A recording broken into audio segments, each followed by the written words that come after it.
l'Office de tourisme de Korersberg, situé en Alsace, a inauguré en 2017 l'Escapade. Un équipement qui comprend l'office de tourisme, un musée d'art et traditions populaires, une résidence d'artistes, une salle de réunion, un espace de projection à 180 degrés et un restaurant. Korersberg, l'hôtel totem.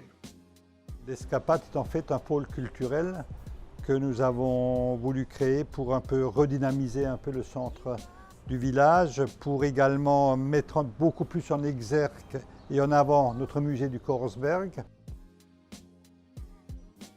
Aujourd'hui, il a les missions classiques qui sont celles d'un office de tourisme, en mettant cependant l'action sur vraiment les acteurs du territoire. La feuille était blanche il y a 2 ans et demi, l'office de tourisme est créé de toutes pièces. Donc il a fallu tenir compte non seulement de cette naissance, et également du contexte du bâtiment dans lequel on se trouve, puisque l'une de ses missions, c'est également la coordination de l'ensemble des acteurs du bâtiment, la gestion aussi des clients qui viennent et qui consomment plusieurs choses dans le bâtiment. On va voir un prestataire touristique et qu'on lui dit voilà, je vais me charger de l'ouverture d'un office de tourisme, l'accueil est un peu dubitatif parce que évidemment, souvent ce qu'on s'est entendu dire c'est mais moi je me débrouille tout seul depuis tant d'années, qu'allez-vous m'apporter?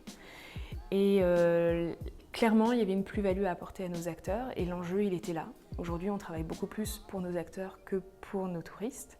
Le phénomène Escapade a assez vite pris puisque dès la première année, on a eu 25 000 visiteurs ici à l'Escapade, alors qu'auparavant, le nombre de visiteurs au musée tournait entre 4 et 5 000.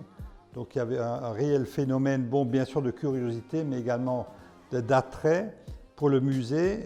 Deuxièmement, au niveau de l'Office du tourisme, je pense que très vite l'Office du tourisme a pris les choses en main pour animer le village. Nous avons maintenant des fêtes d'été, nous avons des fêtes à Noël. Nous sommes ici sur un territoire un peu particulier où il y a des choses à créer. Nous avons lancé les visites de ferme. Donc tout ça, on peut encore le développer et il y a un potentiel, je crois, de développement qui est assez important.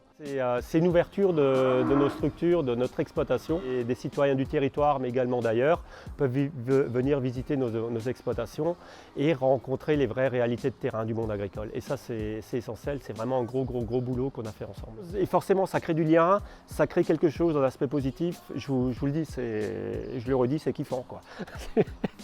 Je pense qu'on a choisi les acteurs, qu'on les a mis dans un équipement sans toujours suffisamment tenir compte du parcours du visiteur. Et je crois que ce qui est bon, c'est d'abord d'envisager le parcours du visiteur et d'établir ensuite les acteurs qui peuvent venir au service de ce parcours. C'est peut-être la chose à laquelle je serai plus vigilante. Aujourd'hui, le bâtiment fonctionne bien, les acteurs fonctionnent bien entre eux, mais il y a des acteurs privés, il y a des acteurs publics ou associatifs.